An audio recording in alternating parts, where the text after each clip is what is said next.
Hello everyone, it's Mike Levin. It's Wednesday, June 8th, 9 a.m. This is an experiment just to see if I can capture that view. I always love walking up out of that subway station to that view. I work somewhere else now, but still, it's one of the nice daily reminders that I'm in New York City. And I'm developing a sort of a favorite morning route here, where I come out that exit and then I cut across this little area here to Madison Square Garden to avoid some of the noise in case I want to start shooting the video right away, like this morning, if I have something to say. There's an interesting rhythm sort of developing where I have some thoughts in the morning walking to the subway station, and then I do writing, which stimulates my thoughts further for this follow-up video. And let's see. I have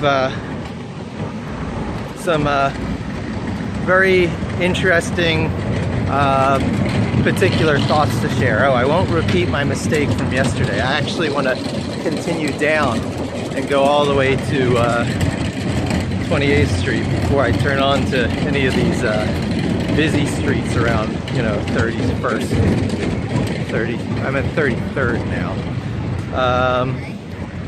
So the idea, the concept is certainly around the merits of learning to code in a primarily single-threaded model. This is controversial, with concurrency being quite as big as it is lately. And new languages and some old languages like Erlang being hot on the scene, getting new attention.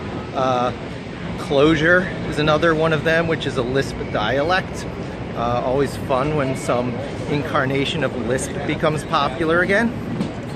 I believe it's a Lisp implementation that uses the Java runtime engine, which means it'll run anywhere, taking advantage of the Java core class libraries.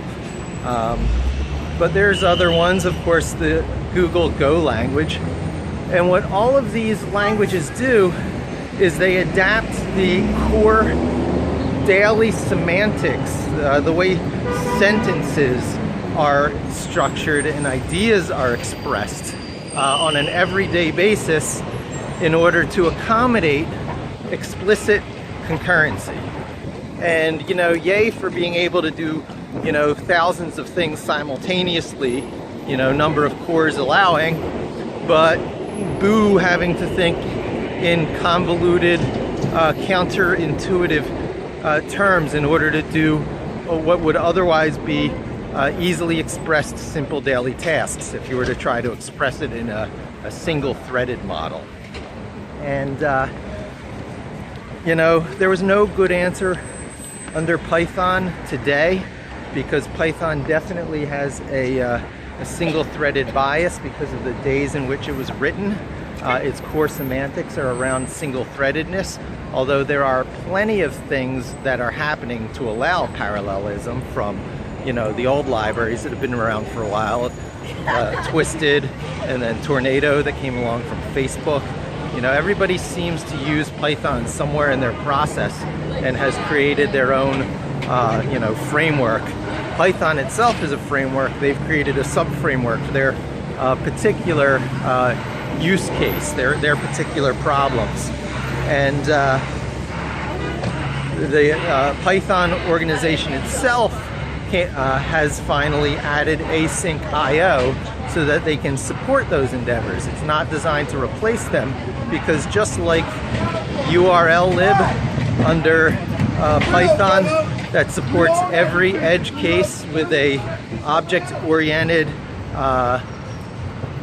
powerful API, but difficult to use. And that drove the popularity of the third-party requests package, probably the single most popular package, pulled down under PyPy, the must-have. It just adds a much better API and abstraction layer than the default language, such as the case with async IO, previously codenamed Tulip, I believe. It's just going to make the Tornado and Twisted and all the other concurrency supporting Python packages all the more efficient and probably faster. Let's see. So the lesson here is that there are abstraction levels at work here, and Python has very deliberately chosen its abstraction layer in order to be an easy, accessible programming language. A language you can just pick up and learn naturally, as one just picks up and learns English by casual exposure to it. Other languages are not really that way. There are things that are not, obvious, public static void type stuff that just puts such a steep learning curve on getting started. Python's popularity is what it is and continues to grow as it does for a very good reason. And without compromising those reasons by shoehorning concurrency and parallelism semantics into Python, you can instead just make a different Python runtime. And that's what the Ufora people did, which basically takes any problem you can express in Python that can be handled well by the MapReduce way of breaking the problem down. If it would live well in Hadoop, for example, if it's a task that you could take and implement on Hadoop and it would work well using the MapReduce technique, then the Ufora runtime engine will just transparently to the user take your mostly, standard Python code with a couple of restrictions.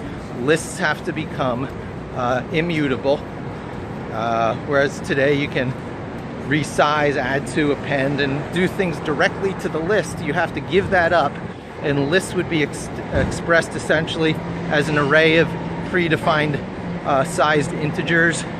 And with that one little alteration to the Python language, suddenly your simply writ, Pythonically idiomatic program can take advantage of thousands of cores if they happen to be there. And you don't have to learn anything. You don't have to switch languages. You don't even have to get into really techie stuff. Instead of typing Python space your program name, you would type, I believe it would be Ufora space your program name. Bam, parallelism accomplished. That's horizontal parallelism. Oh my goodness, I go pause. Well, I ran into a friend from CrossPixel, the sister company when I was working at Flying Point Digital, and saw where their new office was and chatted a bit about what they're doing. And that's interesting, hashed emails, but that'll be another video.